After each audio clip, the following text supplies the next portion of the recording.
And now I'm going to hand over to Andy.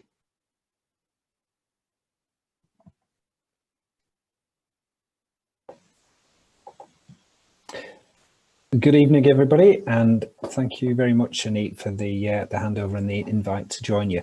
I'm going to share my screen so that I can drive, if you like, on the slides.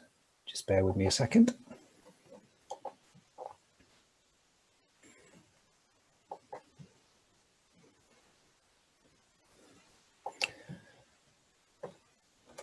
And can I just check? Can you see my screen?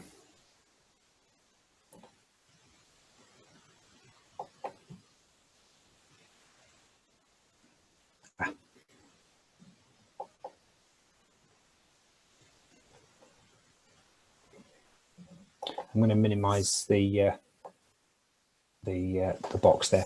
So good evening, everyone. I'm going to talk tonight about how Velresco are helping community pharmacists to free up millions of hours of community pharmacist time in order to be able to develop and then deliver clinical services, whether those are private or public services, publicly paid services. But ultimately, we've got lots and lots of evidence that there are many latent hours of capacity in community pharmacy, which is fantastic news. But I just want to run through a few slides to sort of explain how we do that, and starting with who are we and what we're about. Very quickly, we are an operational improvement consultancy organisation. And the name of our company is roughly made up of some Latin words that effectively mean agile and flexible operation. So that's where we kind of center ourselves. It's about making things run like clockwork so that you're not wasting time or losing time on things which don't add value.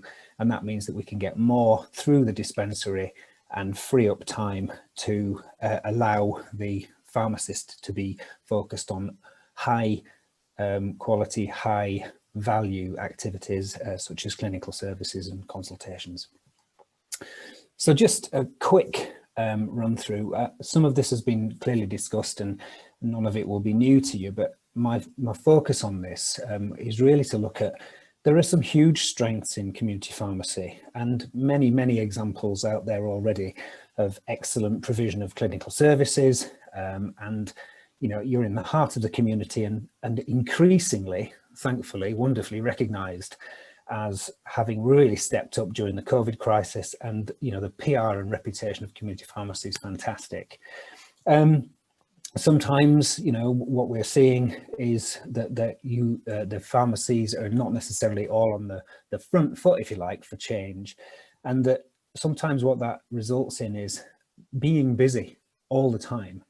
And quite often we get feedback when we're talking to potential clients or people in the sector about how busy it is and how they, the guys just simply don't have time to engage with us, to have a conversation about it, which is an irony.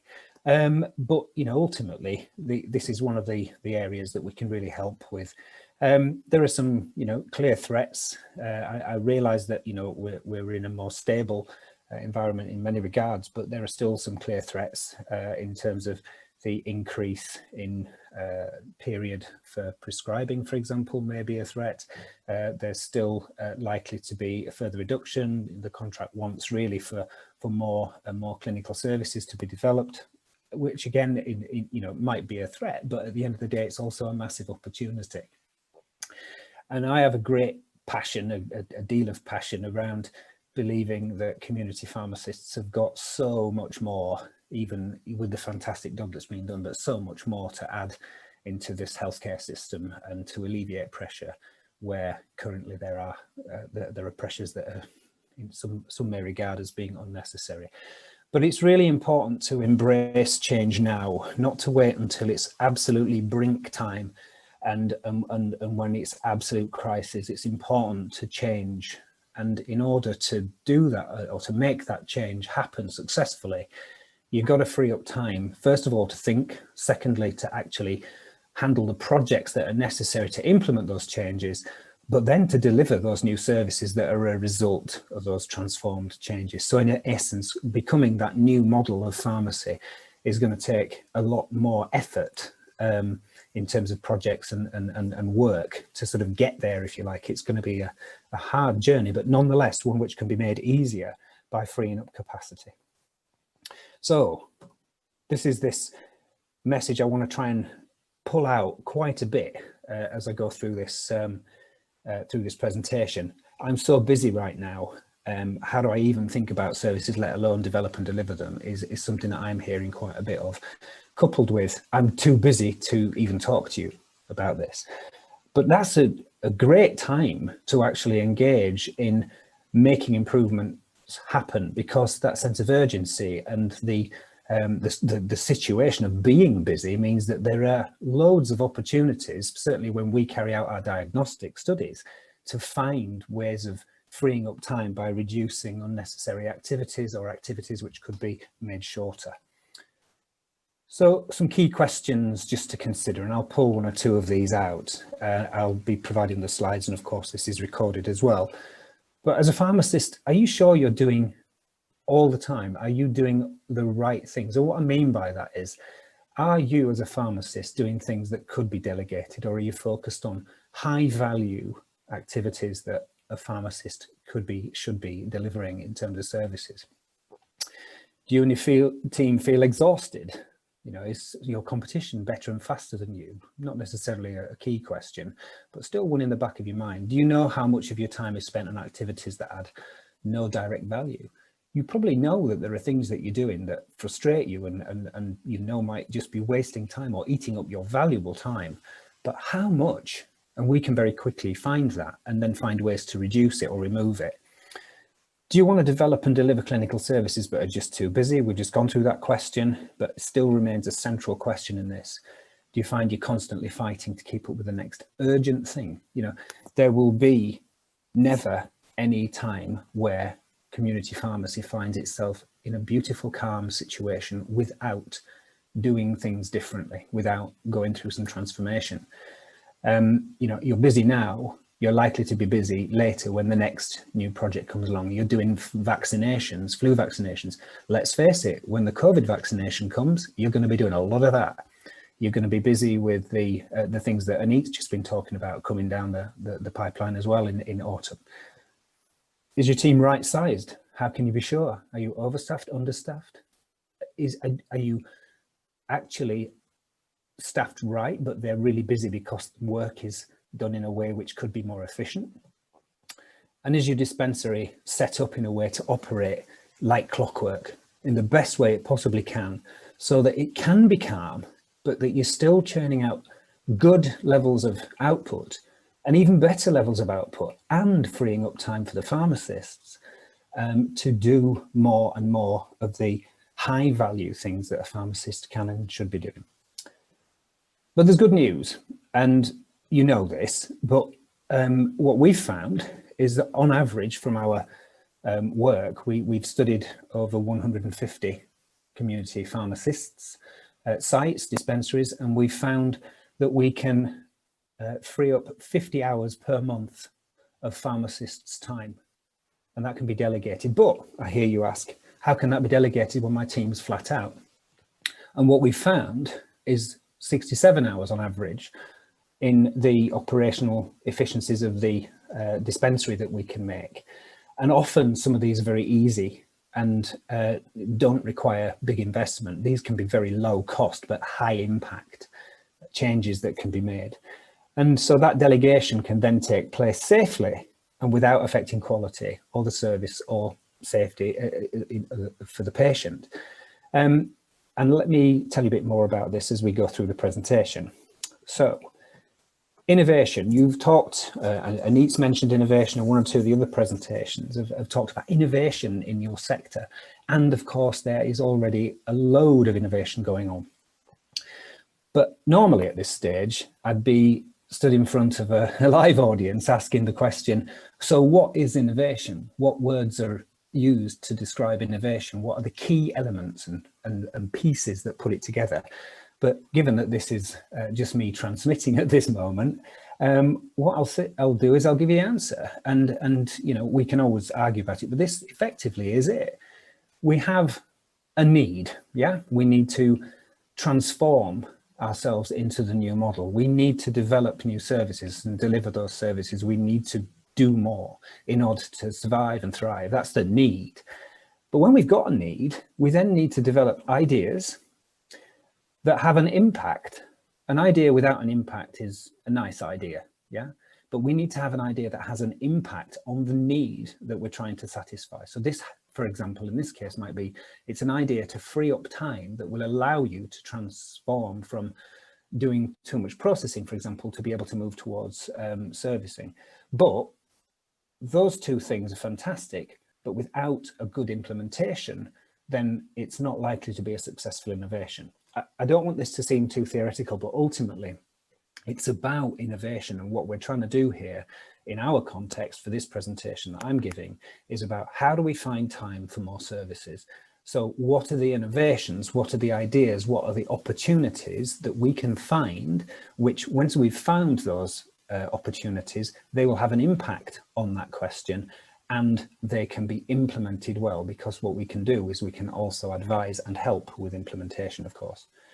So moving on from that, I'm not going to read this in detail. As I said, the slides will come out, but what we do when we're carrying out our studies to find capacity related opportunities is we look second by second at the detail of the operation, and we do that because we're specialists in operational studies, but more importantly, we look at your dispensary. Imagine it's like a big glass sphere. Inside that big glass sphere is all the workings and processes and people and technology and systems and everything that's going on to make your dispensary work the way it is right now. And what we do is we look at all those activities for some of the key processes and for the pharmacist to determine what are core activities, i.e. real solid value. These are things that must be done and are adding value to the patient and to the organisation's profitability and all of that good stuff. We also then look at some activities that might be enabling value, but in the context of a pharmacist, for example, some of these enabling activities, which, yeah, they add value, but could someone else do it? Is it actually an activity which isn't, all of a sudden, if the pharmacist is doing it, it's a very expensive activity and could be done by somebody paid less, but nonetheless still done well. And this frees up time for the pharmacist, for example. So these enabling activities are sort of indirectly adding value, but could be reduced, delegated, or even sometimes replaced by different ways of working, or machines even. And then we've got these inhibiting activities, which are basically waste. So rework, near miss investigation, whatever. And what we do is we study, as I say, from the edge of that sphere without interfering. We don't need anybody's time. We don't need anybody to be working with us. We know what we're looking at because we know pharmacy very well. And we can find those opportunities and quantify them and therefore prioritize those opportunities in a way that's super rapid and then work with you to free up time very quickly. And the way we work is pretty much 3.5 days on site. We've got everything that we need. We work, as I say, safely at a distance and without any interference. It's a very unobtrusive approach. First half day is really about settling people's nerves down, if you like. And the second day, when we go in, we do some process studies at a very detailed level on the most frequently occurring processes. And that the impact from inside and outside of the sphere of this dispensary, if you like, it could be that, you know, relationships with GPs and care homes and head offices and legislative bodies and other partners, maybe having an impact on the way our processes have evolved, and perhaps evolved in a way which is not optimally efficient, not really working the best you want them to be. And so, and also though, there could be some stuff internally, just the way you as a team, the way that your flows are, the way that your layout is, your equipment, its state of readiness, its availability, who's replenishing things, everything comes together to work in such a way to make your processes long or short. And what we're there to do is to find out ways, when we're looking at these process studies, is to find out ways of making those processes safely short emphasis on safely. And everything that we ever recommend, by the way, will always go via the superintendent and lead pharmacist, if you like. So, and our third day on site doing studies would be spent doing a very detailed second by second day in the life of the pharmacist to uncover and quantify what the current reality actually is. So, and then the beauty of what we do is that we can work using our software to gather this information before we've even left the building. We can share the results with people to start to engage them. So you'll see there's a little thin line here where the engagement of the team goes up the more we're in the site and involved. We then take people through a bit of a simulation exercise, and we then can present and engage and start the changes taking place pretty quickly. Sometimes, quite often actually, when we go through this process, we'll make one or more changes happen whilst we're there. So within, a few days, we can make a change happen. So just moving on from this, tell a story. First time I ever went into a pharmacy, I was asked many years ago to go into a large corporate and do a study to find out if we could release capacity. I'd not done it in a pharmacy before, but because I'd done it in other sectors, ranging from manufacturing to decorating or anything retail, for example, I thought, yeah, of course I can. It's the same principle, it's the same process. Do you know what? I was really shocked at how hard it was to follow the operation and how swiftly things were changing, how rapidly and multitasking things were moving around. It was, and I know this is an overused analogy for those who know me, but it literally was like trying to watch an octopus juggle spaghetti that's first of all been cut into bits. It was very difficult. And the folks were working efficiently, don't get me wrong, but were they working effectively? So that was what I was trying to study. And I had to do that by hand, the typical, process, stopwatch and pen and paper, excuse me. But that's, that was really hard, and it kept my head down on the paper, which meant I couldn't look up and find as many opportunities as I would if it weren't so hard. Excuse me. Then when I'd gathered the information, it took me 15 days to do this particular study across a number of sites. It then took me 20 days to actually write it up and put it onto a spreadsheet and then do some analysis and come up with some clever graphs.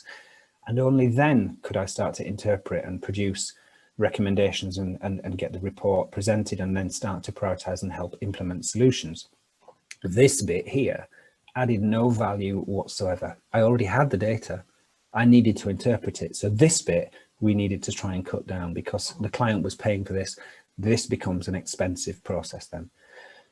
But what's really awful as well is that it was difficult and it was very tiring, and therefore one can question the value of the interpretation that comes out of the back of it as well. Anyway, long story, but what we did was we developed a tool called vFlow, which allows us to collect the data very rapidly using a tablet, and literally it's just a touch of a screen to capture the activities, and we don't need to write anything. The clock is automatic, everything's lovely. But what's really good is that it analyzes things instantly.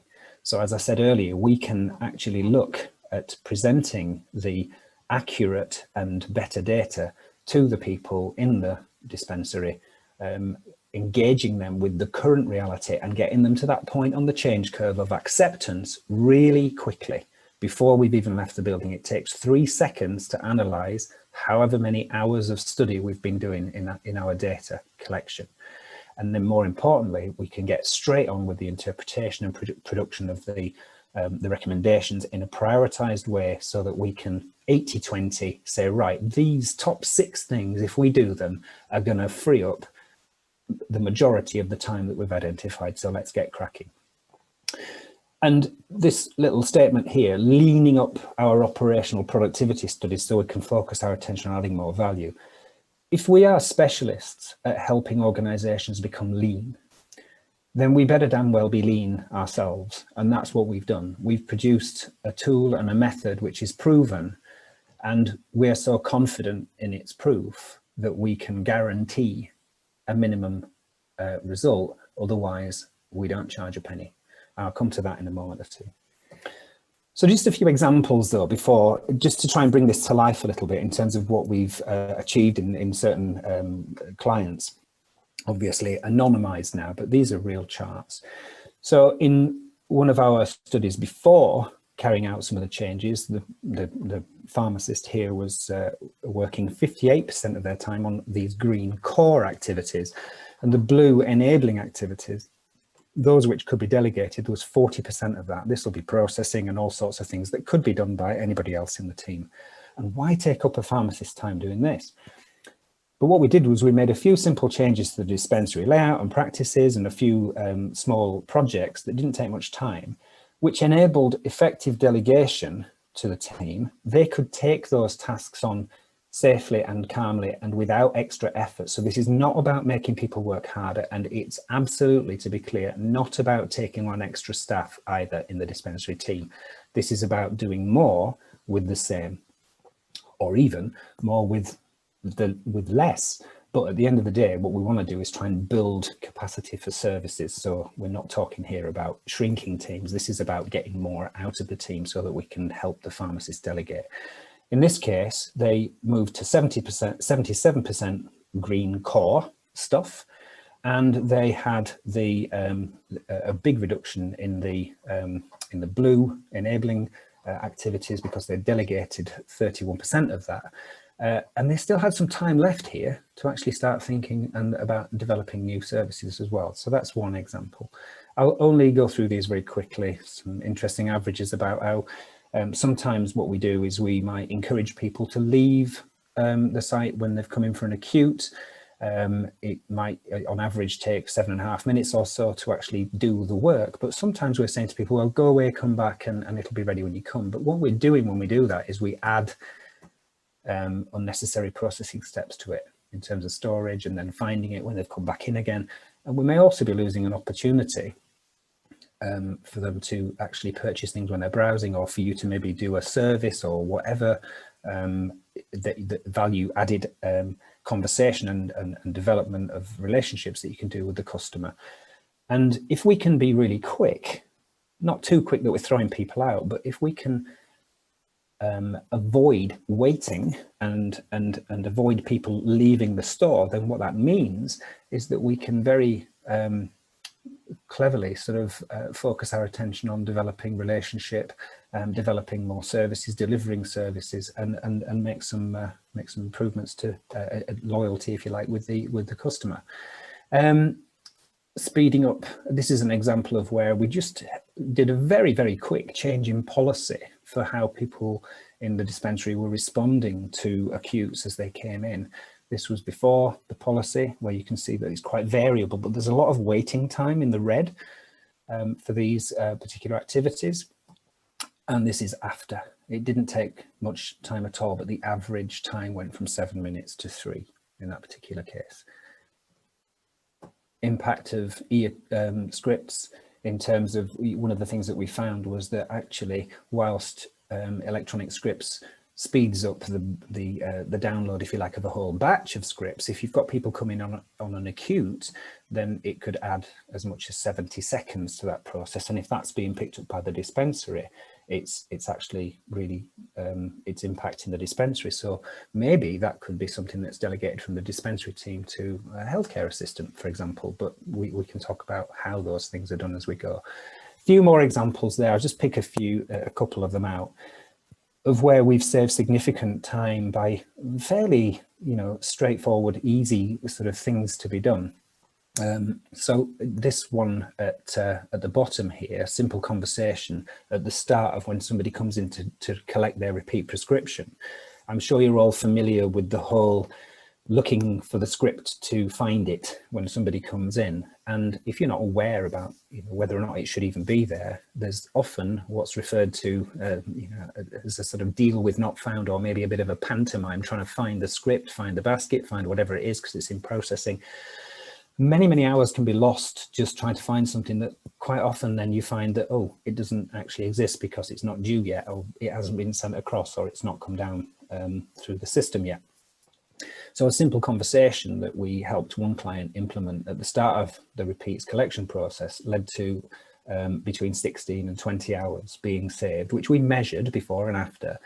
Absolutely proven, 16 to 20 hours per site made available just because 2 or 3 little questions were asked at the beginning of that process to avoid the whole looking everywhere to find something. Dispensary layout, I mean, simple things like, if you think about Formula One, where the tyre change, for example, takes place in a few seconds, that's because everything's absolutely lined up to make that process the best it can possibly be. And nobody's going hunting for a bolt or a spanner or whatever it is. Absolutely everything's lined up. In a dispensary, the amount of time that's lost or has been lost when we've seen carried out some of these studies about finding equipment, when we have found it, it might need to be replenished, or it's broken, or it's not necessarily fit for purpose. Hours and hours lost on some of the basics. So these are the sort of basic things that can be put in place. There's obviously more complex opportunities, but we can find often 100+ opportunities for improvement. And the key thing about the study and why the study has to be done is, one, to engage people and to get them to own making that transformation theirs so it sticks. But two, because we can very easily quantify and prioritize which of those 100+ ideas are going to have a big impact on your need. So from an innovation, they will be successful in terms of impact. So it might be that, and in our reports, we always put the top 5 or 6 recommendations that we would do right now first in order to bring about the biggest amount of impact on your hours available.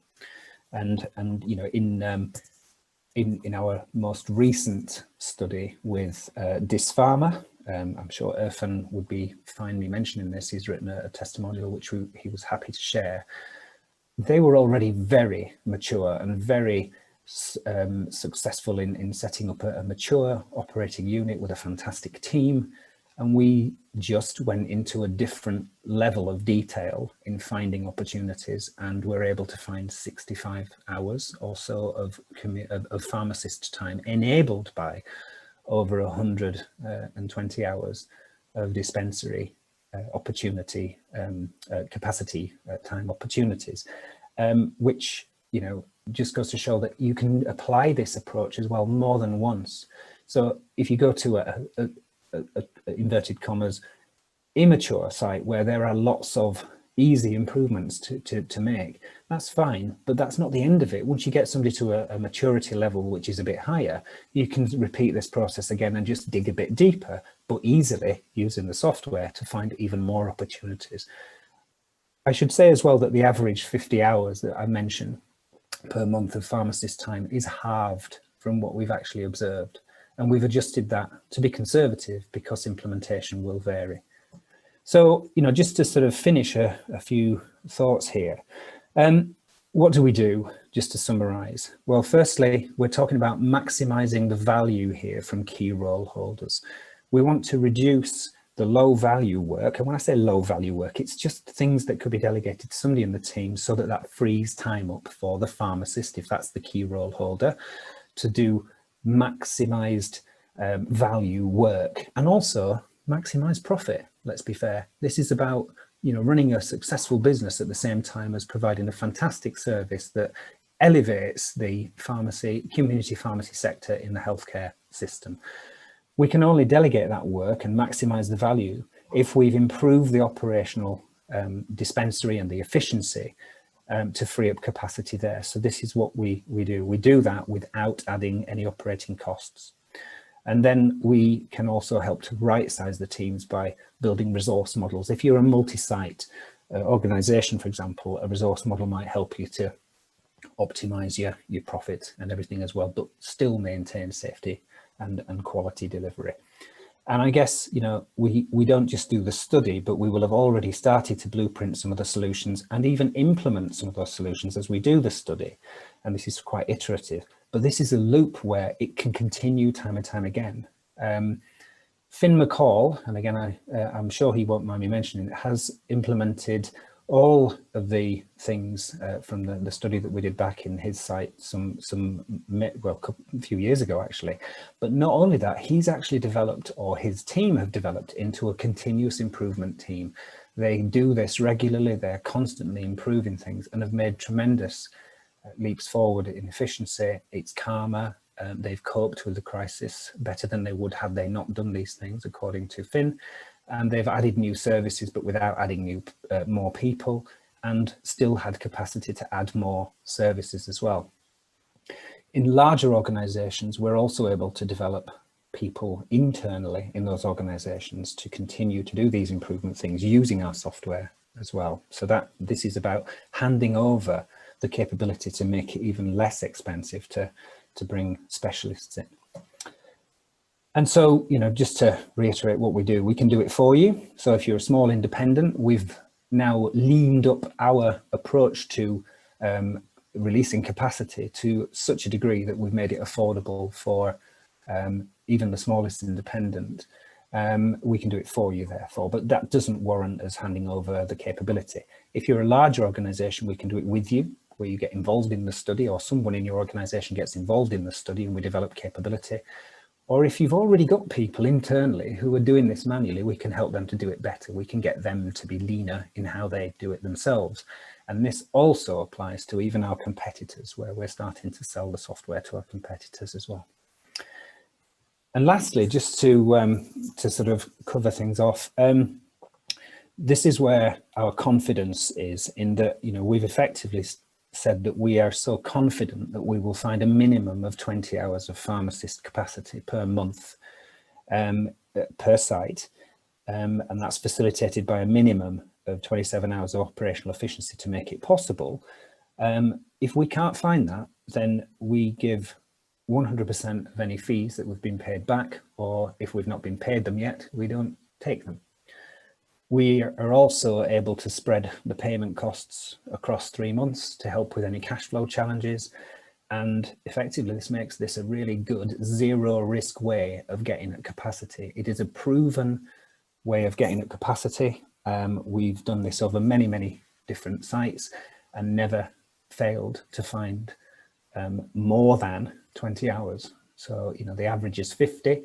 As I say, even in a mature site, and albeit a large site with this farmer, we found over 60, and we, you know, that then frees up lots of potential within the organisation to be able to do more. If it's a multiple organisation, obviously the return on investment for these things, for these studies, is often therefore multiplied by the number of sites that you've got, because you don't need to study every site. And I think that kind of takes me to the end. There is a testimonial in here, which is from this farmer, which I'll leave for the copy of the slides to go out. But I guess I think I'm on time, or just before time. So I guess we could take some questions. But my sort of finishing statements are, and any top tips that I can give as an overall, is get on with it. And I don't mean to sound rude or impertinent. This thing of being busy and speak to me when I'm less busy is, it's not going to happen. You're not going to be less busy as you go into the future. There's a real drive and an increasing drive to transform, and it won't just happen. There has to be an investment of either time or money to be able to free up that capacity from the dispensary, so that you can delegate as a pharmacist down to the team to in a comfortable way, so that you can free yourself up for clinical services, and indeed free up some of the team as well, clearly. But yeah, that's my sort of top tip is don't wait. Now is good. Wow. Brilliant, Andy.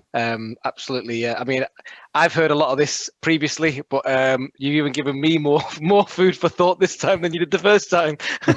And just to give everyone context, I mean, I've spoken to Andy quite a few times, and myself and Lovejet had a presentation from him, and we were just blown away with the opportunities that something like this could provide for contractors, which is why we invited Andy to speak at the AGM, because it's crucial and really important that everybody is aware of such things and the importance of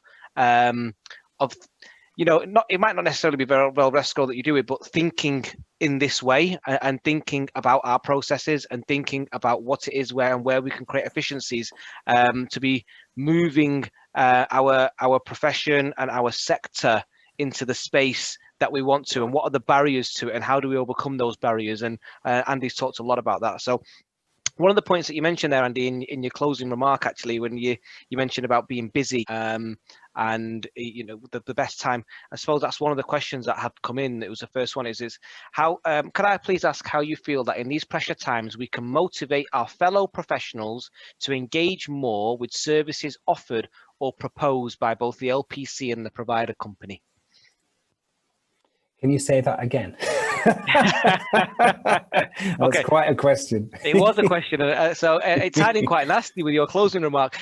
So could I please ask how you feel that in these pressured times we can motivate our fellow professionals to engage more with the services that are offered by or proposed by the LPC or the provider company? So yes, how do we get guys? So you've given us a great load of tools, but how do we get people engaging with this?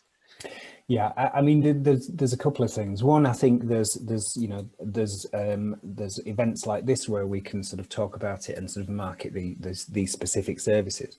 But I think as a precursor to that, or as an addition, there's an education piece about the urgency. And I think, again, I'm going to be quite bold with this. Change takes time to happen, and there is already a really busy situation. And if we wait longer, then one, it'll become even more urgent, and two, it'll get harder to make the changes because it'll descend into super busy, then super chaos, potentially. And it will become really, really hard and stressful, and it probably already is for many people. So for me, I think there's an education piece as well that says, look, it's already uncomfortable, it's already stressful, there's already challenges. It isn't going to get any easier. It really isn't. It's a bit like being half the way up a cliff and thinking, oh, if I look down, that's a bit bad. It's quite hard clinging on, but you've still got a way to go before you get to the top, before you're out of danger. This is about do something, act now. It's about, yeah, it doesn't need to be our service, but at the end of the day, I think what we're talking about is doing something to free up capacity, whether that's buying a different service, a piece of kit, whatever it is, that as long as there's a good return on investment on it, and you've got good solid ROI that you can see. Where I think we fit nicely into the sort of picture here is, if you're considering a robot, for example, you should do something of a study like the sort of thing that we're doing anyway, which is low cost investment, to determine how that implementation should take place.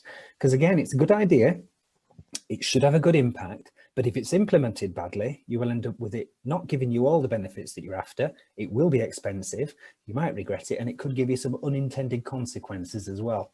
So having a look with an expert look at an operation in a holistic way, to be able to say, right, this is where we need the robot to be and where we need it to spit things out at us, and how we want it to be working and designed into our holistic layout and system. That is one thing that you might want to do. So it's better to pay a little bit up front to do that properly than to spend it all up front and regret. Yeah. So I would advocate, look carefully at the services and things available. Velresco can do a number of different types of studies, quick, long, whatever it needs to be, in order to maybe, and often actually, delay your investment in a big piece of kit, for example, because often what we find is you don't need to actually invest right now in a robot. Sometimes we actually say, do you know what? You can make a few improvements, and on the odd occasion we'll say, but actually you really do need a robot in your circumstance. And by the way, we've already had a look at the study, and we would do this and this and this, and we put it there. Yeah. And those things really help. So we're not averse, and we're not competing with robots. In fact, I've got various partners and collaborations going on with suppliers of certain kiosks and robots and different other services and strategic services.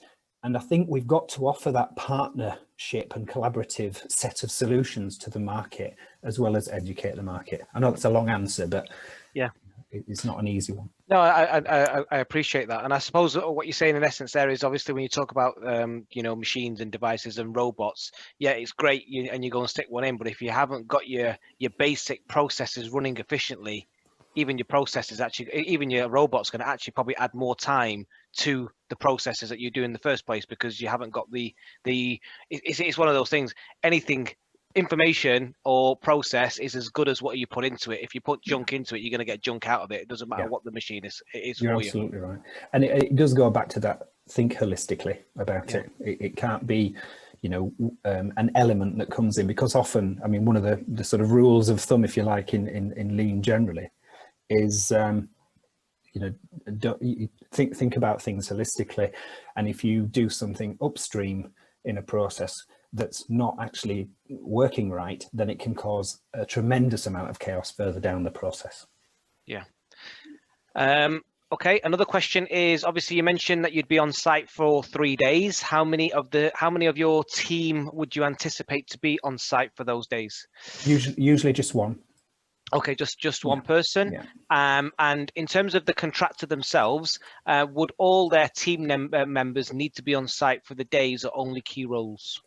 We would carry out the study on a typical day, and again, that's agreed with the client, and they would just work as normal. We don't want them to work fast, slow, different. Just work as normal. Do what you would normally do. What we find is that because of the demand on their time, they fall into working in their normal practices anyway, and within an hour, and this is researched, not just my opinion, within an hour, they forget we're there.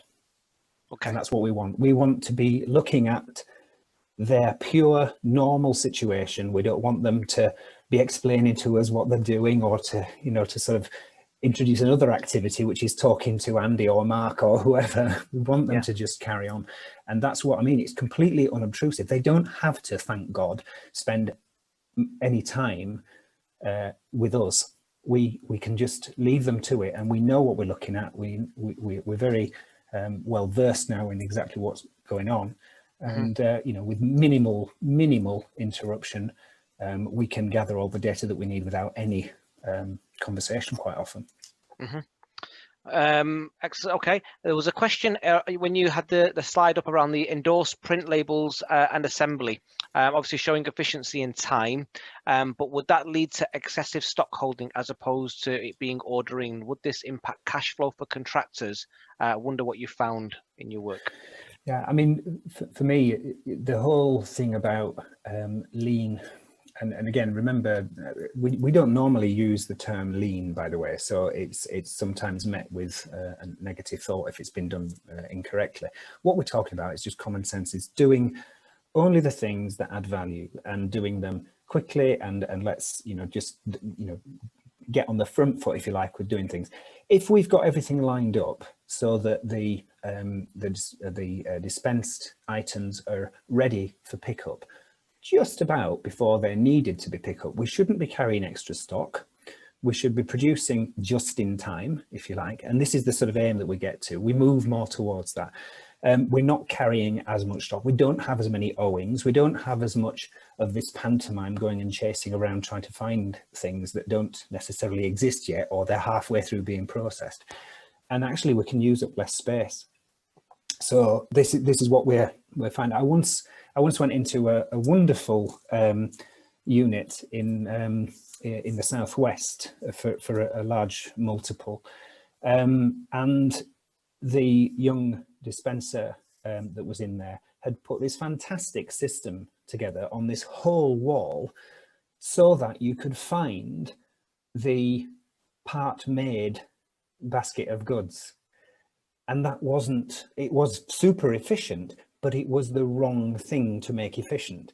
Actually, what you don't want is anything halfway made being picked up. So there was a lovely, beautiful system there. And we had this conversation, and it suddenly dawned on this person that, I've just applied myself in a brilliant way, don't get me wrong, really, really positively.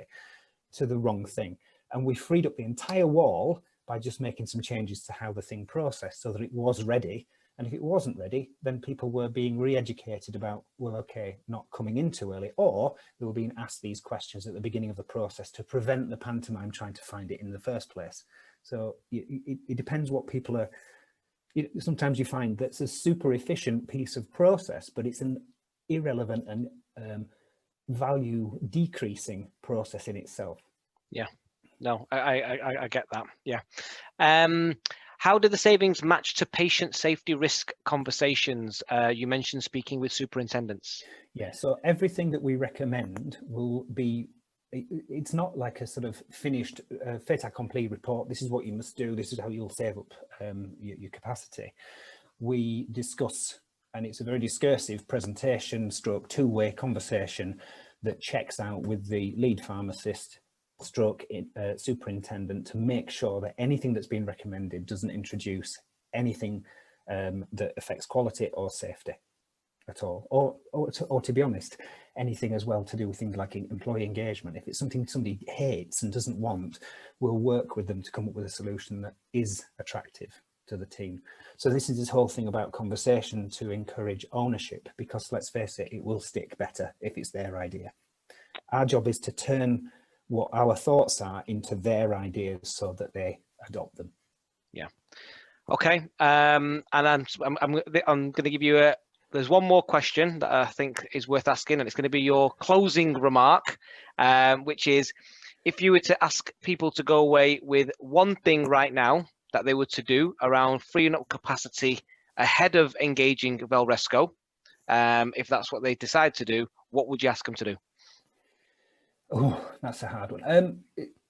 I suppose the two things I would say. One is stick to your core. Ask yourself all the time, what am I doing right now? Is this core, and is it adding value to what we are as pharmacists? Or is it something else I'm doing? So for example, I'm sure that great pharmacists can either be great pharmacists or they can try to be great procurement people, for example. But is that really core? And it's a bit like, well, actually, I could even be a process improvement specialist. Mm-hmm. But is that core? Get somebody, my big piece of advice would be utilize people and resources, whether in or outside of your organization, that can do those specialist things for you whilst you focus on your speciality. And I guess that was my first thing, but my second sort of quick win thing would be make sure that you don't move a lot. So get everything lined up to you so that you don't have to move about, because movement equals cost equals time. Okay. Brilliant. Closing remark. Andy, thank you. Absolutely brilliant. Thank you.